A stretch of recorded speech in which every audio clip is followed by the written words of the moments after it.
to Peru Day's technical session. My name is Carla Martinez, General Manager of the Chamber of Commerce Canada Peru, organization in charge of promoting Peru's participation in the PDAC.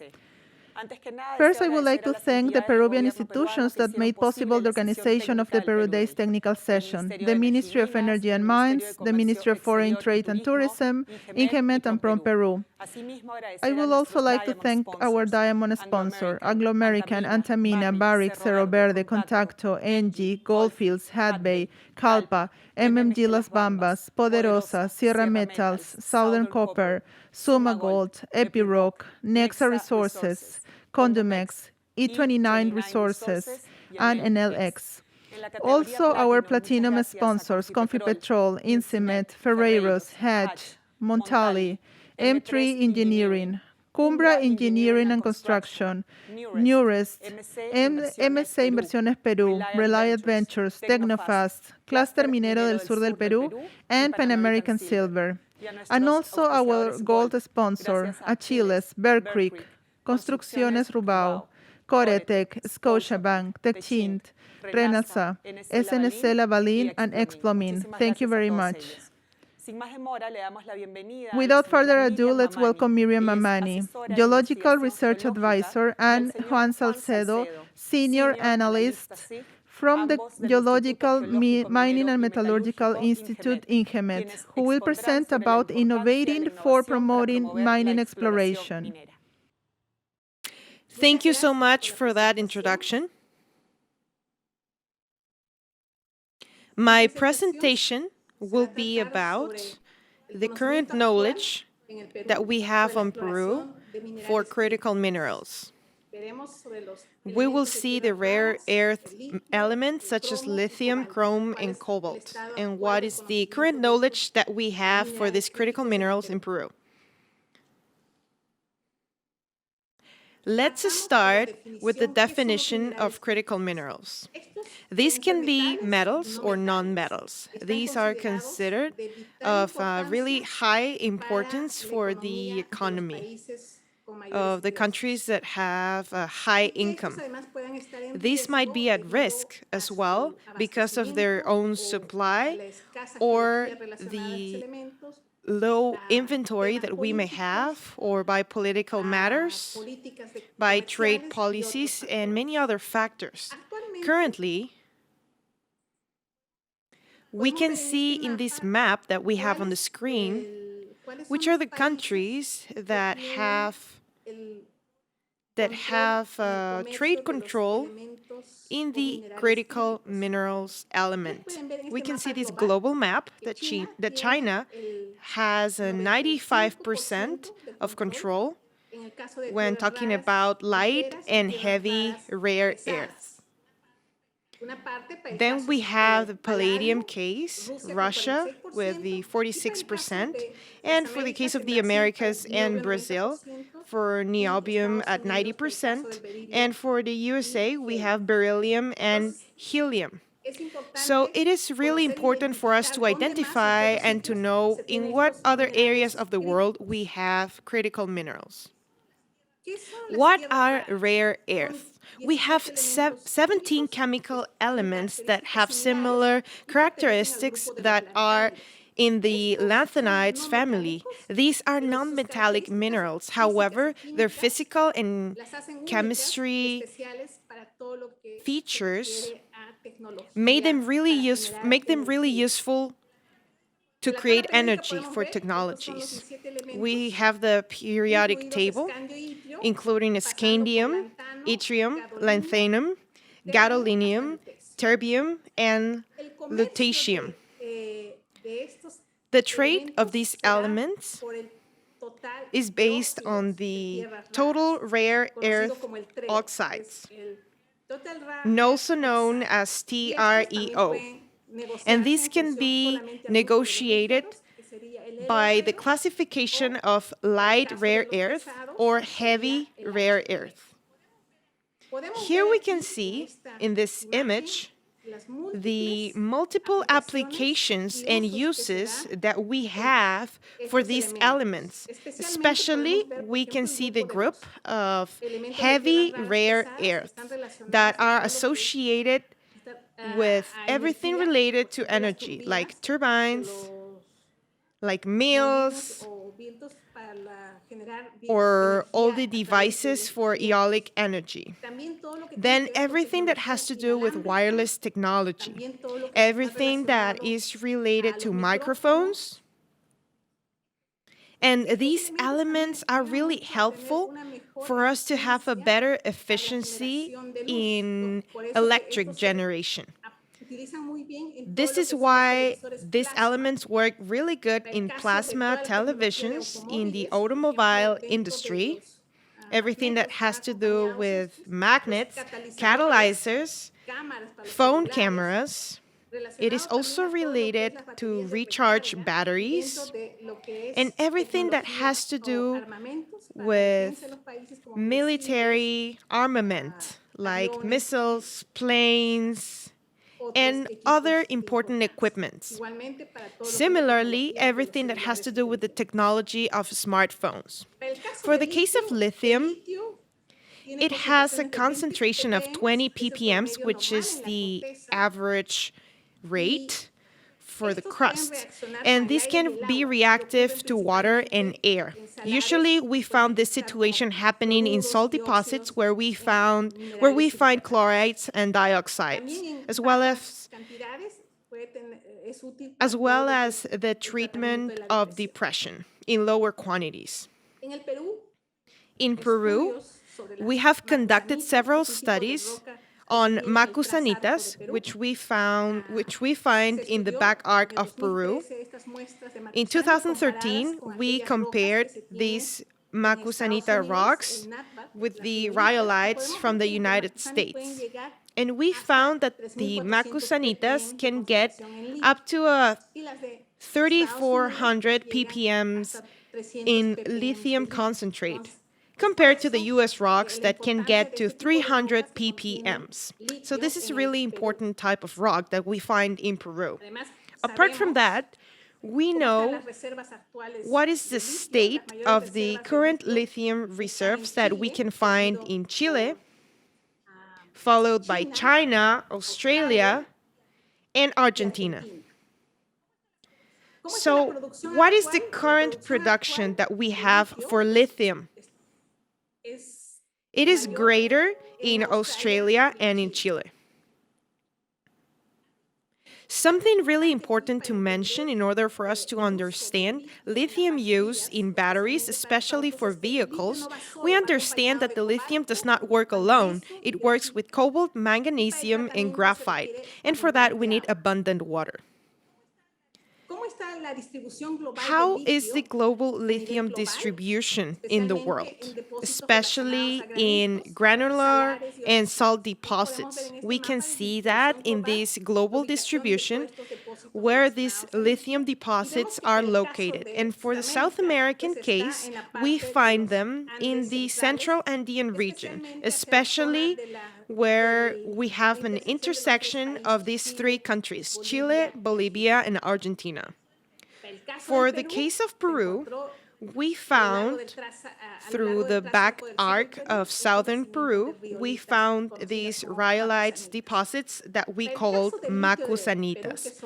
For lithium, we have lithium carbonates. And apart from that, because of its physical and chemical properties, these are joined by some other elements, because we also have additional minerals such as potassium, rubidium, cesium, and in addition we can have uranium and thorium. What is what we know for the cobalt, chrome, and nickel situation? As I mentioned earlier, thanks to the expansion of all the technological development by the energy industries, we want these batteries to have a great life cycle for storage. And for that matter, we need cobalt and lithium, nickel, and graphite. In Peru, we have studied several rocks that have high concentrates of cobalt, chrome, and nickel, as we can see on this map, where these rocks are located. And then we can see the ppm concentrates and if they have anomalies in their concentrations. For example, here we can see in the map, in the central region of Peru, we have Huánuco, Junín, and Huancavelica. Currently, where can we find the cobalt production, for example? The highest production rates are in Congo, followed by Australia, a part of Russia, and Cuba. That's why it's really important to have this need of creating more exploration in these cobalt, chrome, and cobalt deposits. Now let's see how we can find the criticality for critical minerals in certain areas or in high economy countries. This is the diagram for criticality for the following 5 to 15 years for the countries and for the USA. We can see that USA in the short term will urgently need the lithium neodymium, which is an element for rare earth. And for 5 and 15 years, we would need some other elements. Recently, the critical mineral list has been published, and apart from the rare earth elements, we are having some additional elements. And among these, we can find the chrome, cobalt, lithium, holmium, indium, tungsten, and uranium, among others. For the case of Germany, in a study that they conducted, of all the critical minerals that they would require up to 2035, we have found that the top mineral that will be needed, especially for creating technology and to store energy, will be lithium, followed by some other rare earth elements. We're talking about scandium, cobalt, palladium, indium, copper, silver, and titanium. This is the expectation of the critical minerals demand, and it is important to understand in this diagram the natural abundance in the crust of these critical minerals versus the atomic number. Here we can see the rate that it's in the atomic number of 57 to 72, and these are together. And as we can see here, their concentrations are not rare, because in the crust, they have similar rates in comparison to other metals.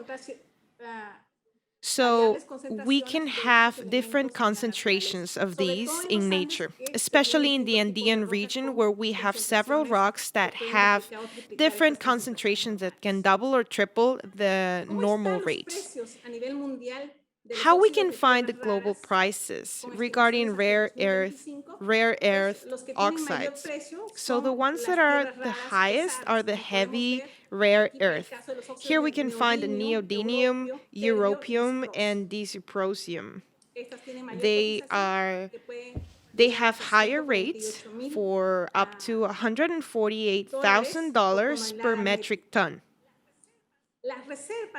The global reserves that we can find, where we can find rare earth, are in China, a part of Russia, in the US, in a part of Canada, Brazil, India, and Australia. And we can find the highest current production in China, followed by Australia. This really highlights the importance of exploring these critical minerals. Now I will share Peru's situation and what are we doing to find the areas that have the highest concentration rates. We use the following variables. We try to see the fertility, where are the rocks, what is the lithospheric areas, Where we can find these rocks, the other variable is geodynamics. What are the favorable structures that would allow us to follow certain sorts of materials among certain structures? So the knowledge of all of these variables help us to find these in the region, in the Andean region. And there might be some eroded sediments as well. So we may have to also investigate them. Now I will be sharing with you some of the results and some important variables that we need to understand when talking about rare earth. What we know globally is that for rare earth deposits have really old age. For example, here we can have a rare earth deposits that can be older than 1.7 billion years. These are located in cratons that are older than 1.7 billion years. The type of rocks that they are related to have alkaline characteristics, and some of them are also related to the IOCGs. And then the actual extraction of rare earth is usually extracted from laterites or from clay soils. So for the Andean region, we know that the crust is pretty young. It is younger than 1 billion years. And then the other variable is that in the southern Peru, we have a thicker crust in comparison to other neighbor countries. What are some other advancements that we have been performing as INGEMMET in Peru? We have conducted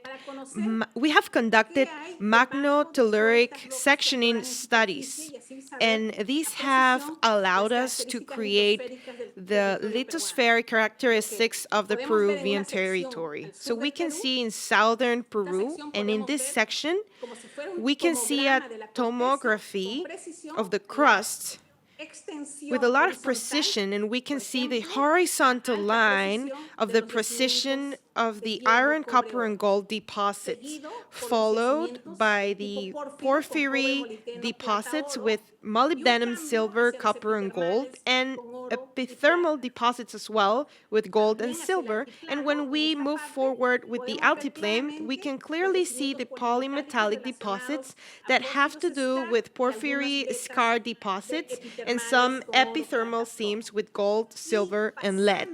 And then moving from the altiplane, we change our perspective when we find some other deposits regarding critical minerals, such as tin, copper, tungsten, lithium, uranium, and rare earth. These features are unique in this southern Peru area, and that means that we are having a high concentrate of these critical minerals. When we talk about the central and southern part of Peru that we can see in this section, we see that we still need work to do to review what other features we can find. Because if we create a comparison with the southern part, we can see that we are having a cross-sectional analysis, especially on the continental margin and among the Andean region. What else has been done as a part of exploration?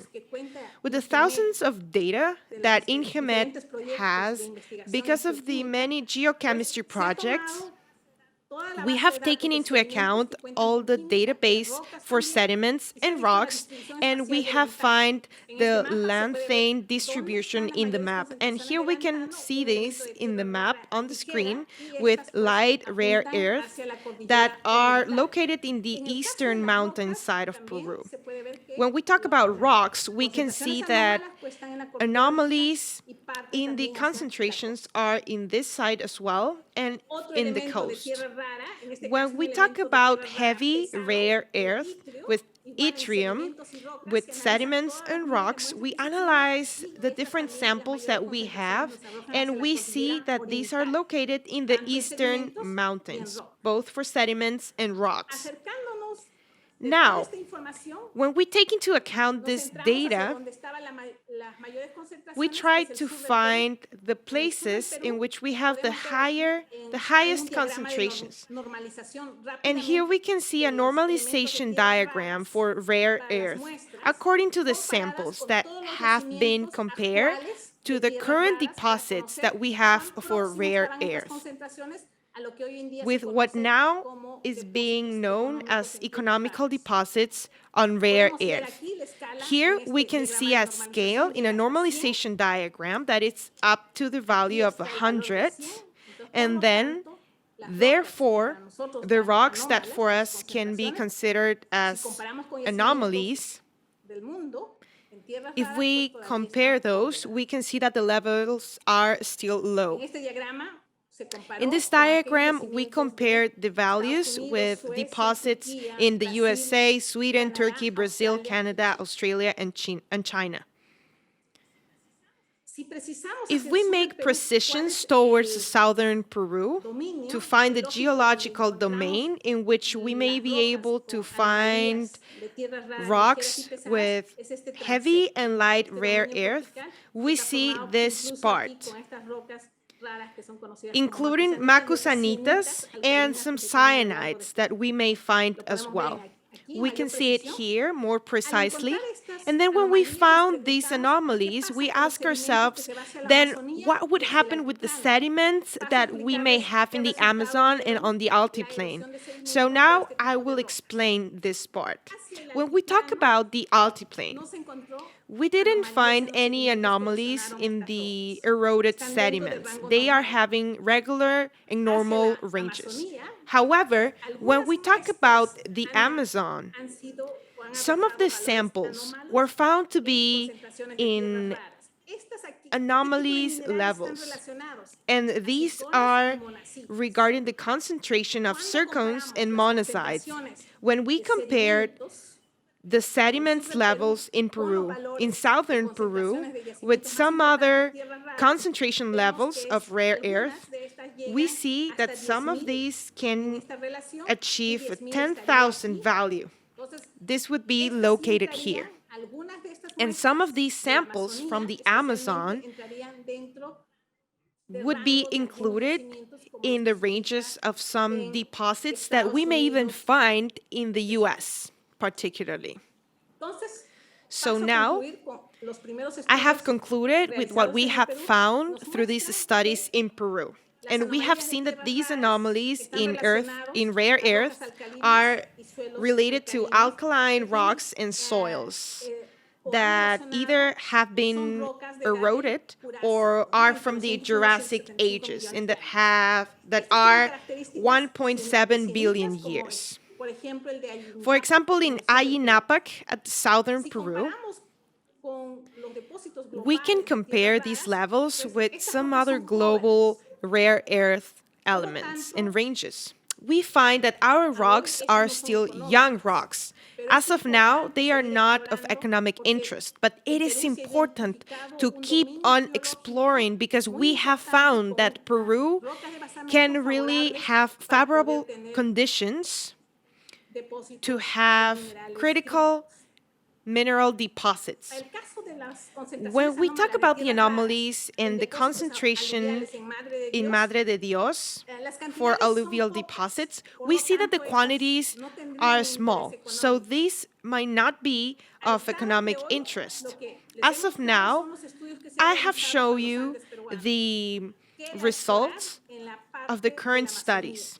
We still have to explore all the Amazon basin in order for us to see how this part is doing. Thank you very much. After this presentation, I invite you to watch the machine learning video applied to the creation of geological maps in which INGEMMET is using emerging technologies to produce better maps. Thank you so much. El INGEMMET, a la vanguardia de las tecnologías, viene incorporando desde finales del año 2020 el Machine Learning para la elaboración y control de calidad de los mapas geológicos digitales a escala 1 en 50.000. Para que esta tecnología se encuentre disponible a todos nuestros usuarios, hemos diseñado e implementado una geodatabase en el software ArcGIS, que ayuda a la estandarización de nuestra base de datos y en el uso de herramientas de control de calidad y automatización. La geodatabase está adecuada al territorio peruano. Para ello, consolidamos la información de terminologías, nomenclaturas, simbologías y colores según los estándares internacionales y del INGEMMET. Contiene toda la información de los mapas geológicos y construye los diferentes componentes y la presentación final. Hemos transformado la presentación de los datos del mapa geológico y sus componentes: leyenda geológica, tabla de dataciones, tabla de fósiles, carátula, membrete, cuadro de símbolos y sección geológica. Es importante que las tablas de atributos de cada uno de los objetos de un mapa geológico cuenten con la información y campos necesarios. También es importante codificar inteligentemente las diferentes entidades que presenta el mapa geológico, así como contar con un archivo de estilos que permitirá representar de forma automatizada, mediante símbolos, las diferentes entidades del mapa geológico.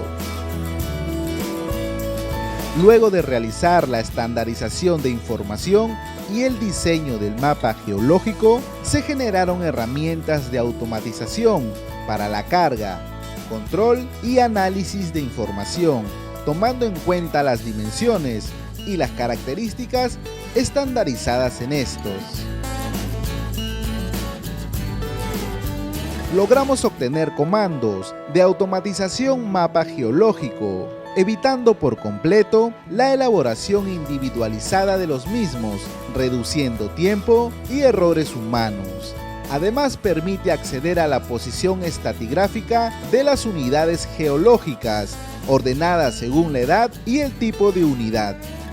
Esta herramienta ha sido desarrollada por el INGEMMET, por los expertos en desarrollo y programación de sistemas de información geográfica, así como geólogos especialistas en la elaboración de la Carta Geológica Nacional, ArcGIS y transformación de bases de datos, conocimientos que son el soporte para la programación y la edición de los mapas geológicos.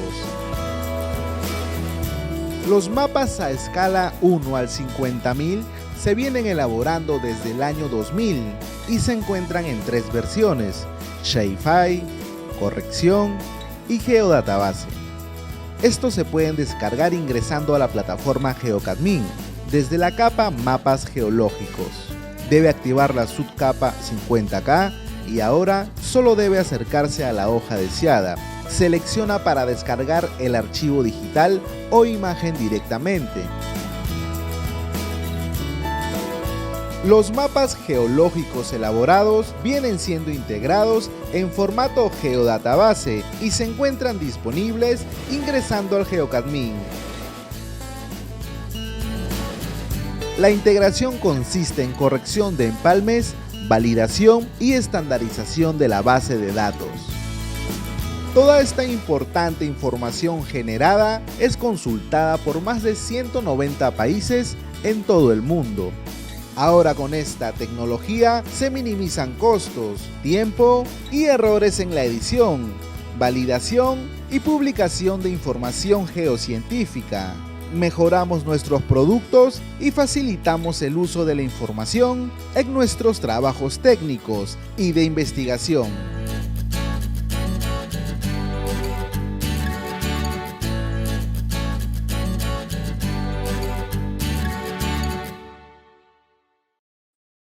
Thank you. Now I'm going to present regarding technological tools that the Geological, Mining and Metallurgical Institute has been applied. And in INGEMMET, we are constantly innovating and we are promoting innovations in the mining industry. Now we are going to present the GeoCadmin system. We are going to look at a summary and introduction of this platform and also what we can do with it, and also the information that may be collected by using this platform to help the mining exploration, and also some conclusions of this development. INGEMMET is an entity that collects information regarding geology and the mining cadastre.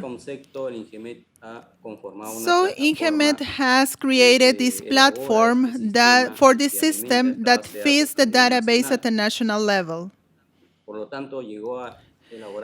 So INGEMMET has created in more than 10 years this unique and dynamic information to access this data and also to download this data that is constantly being updated and that is integrated with a lot of administrative registers.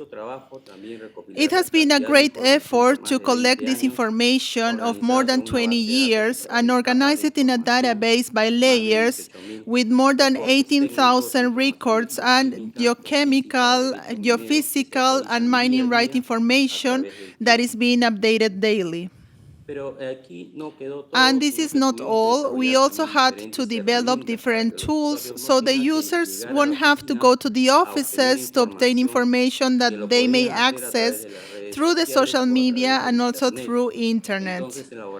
We created different tools for creating maps and also downloading technical reports, and also create some files in PDF format and consult the registry, for example, mining titles. And this tool has become something that is frequently used by all the mining industry. Not only in technology, but this platform can be used from different devices, from tablets, from smartphones. Users may look for the information in the mining cadastre. They can use their smartphones for the mining rights up to date. Also, they may look at the spectral anomalies, that is basic information to define where the oxides and clay and oxide plus clay anomalies are located in order to conduct an analysis. In this way, we may get details to consult and download this information on spectral anomalies. Also, we may look for geochemical information at a national level, but activating the layer in this type of information, and we can download information from all the labs. Also, we may consult the exploration mining project information and also the topographic data at a national level. We don't need any more detailed information. We just have to activate the topographic data layer. Regarding geology, we have all the available information in different scales, and this information may be downloaded at the level of detail that we require. We may download page by page, and we have more than 20,000 maps in the portal and our website. In addition, we have integrated satellite images from different sources. In this way, we have a referential base to localize any project. Regarding geothermal information, this is very important for all the new resources. In this case, the geothermal data is available by activating this layer, and we keep updating the information that each project is publishing every day. Regarding deposits and minerals, we can find them by using the metallogenic layer. We can see the metallogenic strips to see where are the concentrations of the minerals and why the projects are being working in these areas. As I mentioned before, users through these platforms have had a lot of benefits. We have seen some savings in cost and also in time, because people are now able to print the maps from their homes, and they can look information to print a mining registry map. They just enter the coordinates and select their areas of interest. With this, they can have a cadastre map and have all this information available. So these are the layers that have been integrated not only for GeoCadmin, because a lot of users are also consulting Google Earth. And that's why all the layers of information of INGEMMET have been integrated to Google Earth. So by using Google Earth, users may conduct analysis and visualize the mining cadastre. GeoCadmin also has a 3D platform.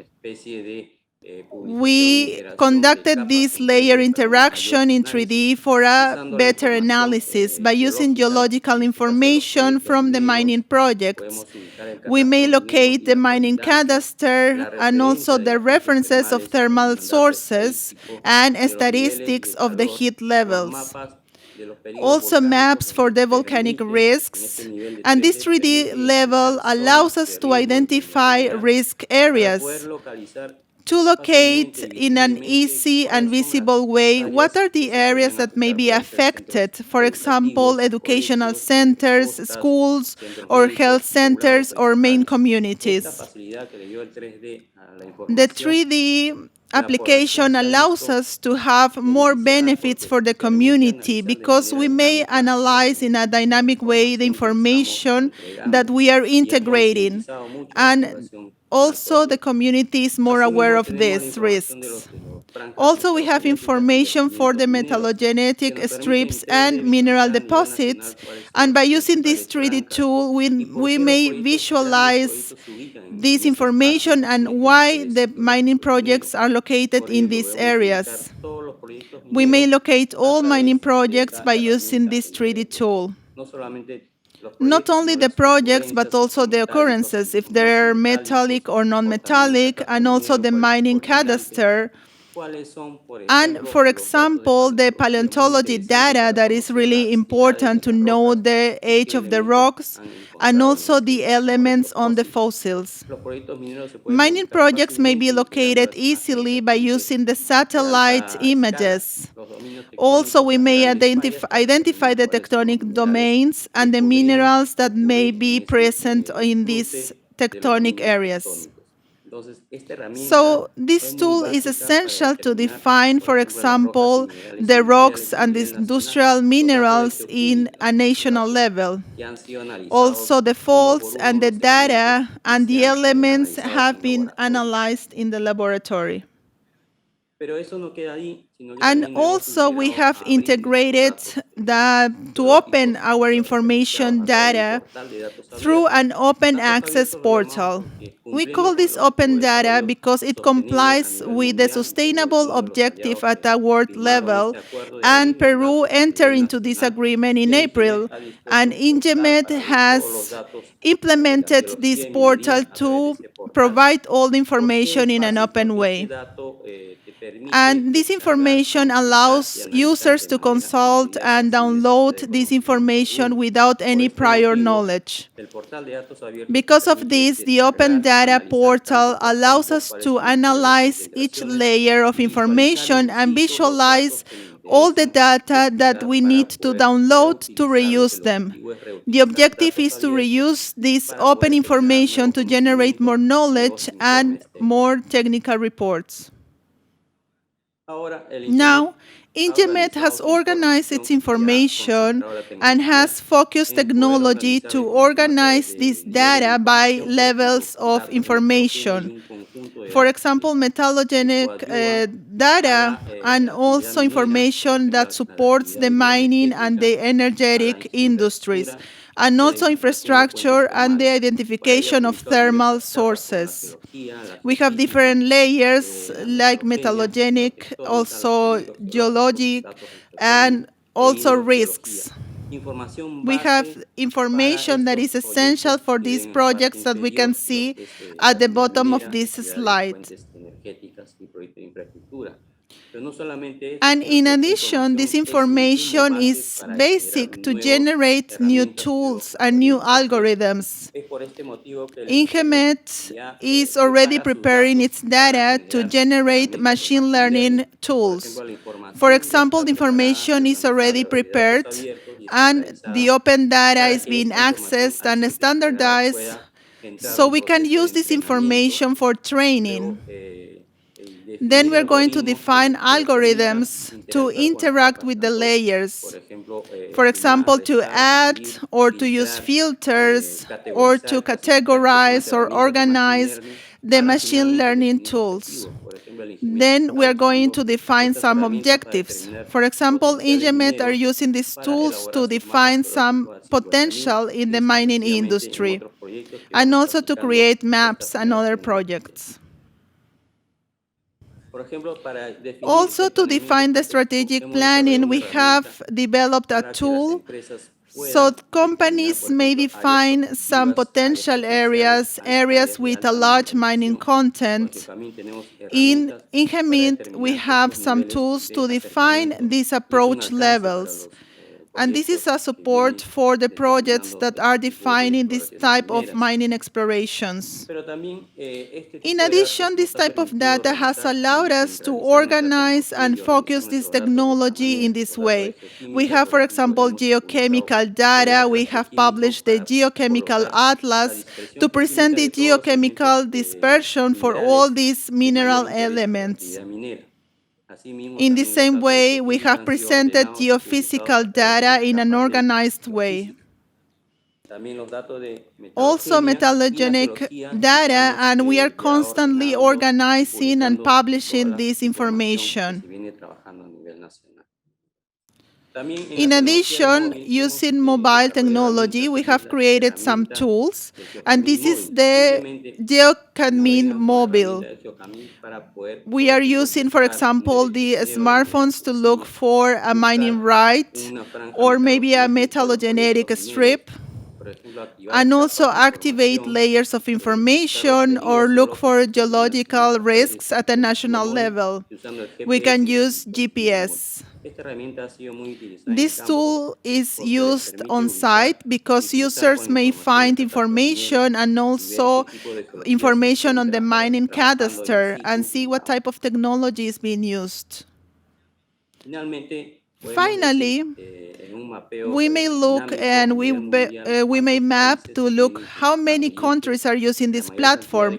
And the largest amount of consultations comes from Asia and Europe and Latin America. We can see countries like China, United States, Australia. And daily we have about 250 online users. These users are doing consultations or are downloading some information or activating an information layer. That's why this system and technology is being worked by some teams that are always organizing this information, and we have received some international and national awards because we are present in 180 countries with more than 600,000 interactions per day. This is equal to attending 1,500 people face-to-face, but now these people are using this information virtually. That's why GeoCadMin becomes the best tool for mining information and exploration. We invite you to know about this application. And this will be all for my presentation. And now we're going to watch a video on Syndicate that is another tool to explore our technology information. Thank you. El Perú es un país rico en yacimientos minerales de distintos tipos, como los metálicos, rocas y minerales, hidrocarburos y mucho más, ocupando los primeros lugares como productor de diversos minerales, como es el caso del cobre, donde el Perú actualmente ocupa el segundo lugar a nivel mundial, convirtiéndolo en un lugar muy atractivo para un grupo de interés formado por geólogos exploradores, inversionistas mineros y académicos, además de autoridades nacionales, ya sea para su estudio o explotación.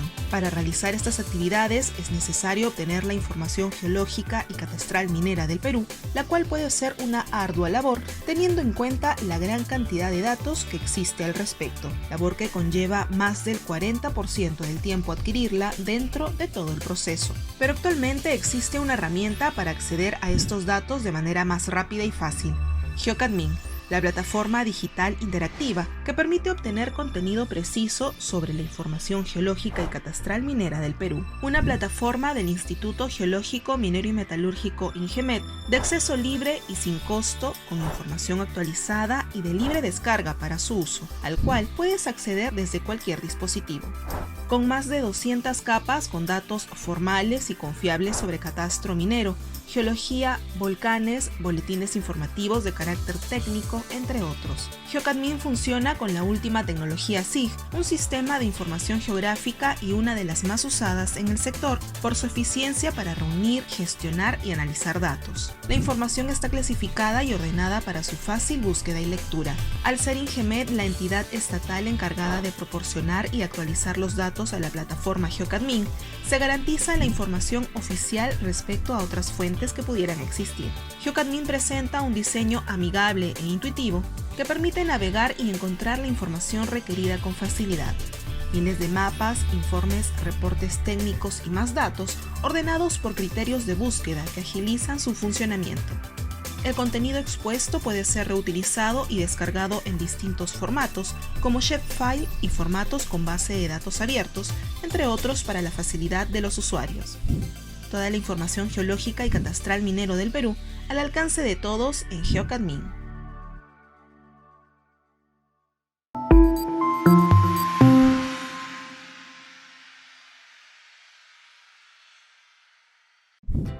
Los ciudadanos y las ciudadanas demandan gobiernos que respondan a sus preocupaciones y necesidades de una manera abierta y participativa, lo cual es fundamental para el diseño de iniciativas que tengan un impacto en la calidad de vida de las personas y en el proceso de mejora de los servicios que brindan las instituciones públicas.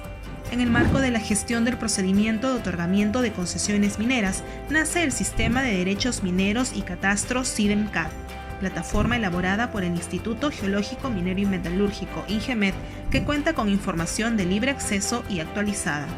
Para ingresar al SIDEM-CAT, solo debes acceder a la página web de INGEMMET e ir a la sección Orientación, Trámites y Servicios más visitados. A través de esta herramienta informática podrá consultar información de manera inmediata y transparente referida al avance de la tramitación de sus derechos mineros, así como información de sus pagos por vigencia y penalidad. Además, podrá visualizar el expediente de su petitorio de manera digital y descargarlo libremente en formato PDF. Tener cuidado con la cantidad de páginas. Cada descarga es de 150 páginas como máximo. Por ejemplo, si un expediente tiene 1500 páginas, deberá hacer 10 descargas consecutivas hasta llegar al monto total de páginas. Acceder a la información es muy simple. Para consultar sus derechos mineros solo debe ingresar el código único del derecho o el nombre del derecho. Es importante saber que el código único del derecho minero es como si fuera el DNI de una persona. Identifica al derecho minero de una forma inequívoca. Los nombres de los derechos mineros se pueden repetir, mas no el código único del derecho minero. También puede hacerlo ingresando el nombre de la persona, ya sea natural o jurídica. Así obtendrá un listado de derechos mineros. El SIDEM-CAT cuenta con un enlace directo a la plataforma GeoCadMin, donde podrá visualizar la ubicación espacial de la concesión en el catastro minero. De esta manera, el INGEMMET pone a disposición su base de datos inteligente de información minera, la cual brinda a los usuarios e inversionistas inmediatez en la consulta de sus derechos mineros y trámites, accediendo a la página web del INGEMMET a través de cualquier dispositivo y desde cualquier parte del mundo.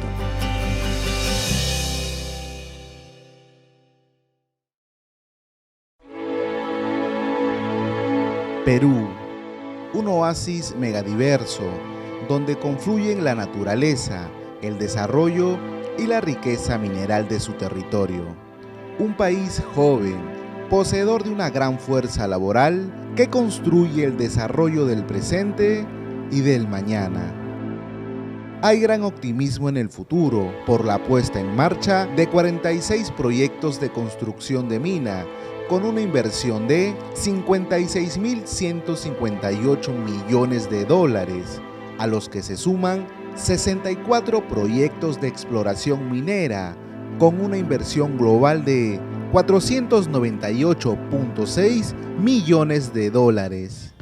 Estos son capitales procedentes de Canadá, México, Estados Unidos, Reino Unido, Suiza, Corea, China, Japón y Australia. La minería opera sobre el 1.23% del territorio a través de 963 unidades mineras en actividad, en armonía con el 34% del país, considerado como área restringida a la minería, respetando el medio ambiente. En los últimos 10 años se han recepcionado 64.356 solicitudes de petitorios mineros y se otorgaron 28.572 concesiones. En ese sentido, hemos decidido ir un paso adelante, digitalizando y automatizando la tramitología para atender a nuestros usuarios desde cualquier parte del mundo. Es por esa razón que hemos implementado el petitorio online. Lo primero que tendrán que realizar es registrarse y obtener sus credenciales de acceso en la mesa de partes virtual, que próximamente el INGEMMET pondrá a su disposición. Respecto a la formulación, recibirán apoyo desde el primer requisito, es decir, el nombre de su petitorio minero. Este será contrastado con los nombres ya existentes en la base de datos de la institución para evitar duplicidad, ya que esto es un paso más en la tramitación. Al registrar las coordenadas, se graficarán en línea en el Catastro Minero Nacional, mostrando y advirtiendo una posible mala consignación de coordenadas de ser el caso.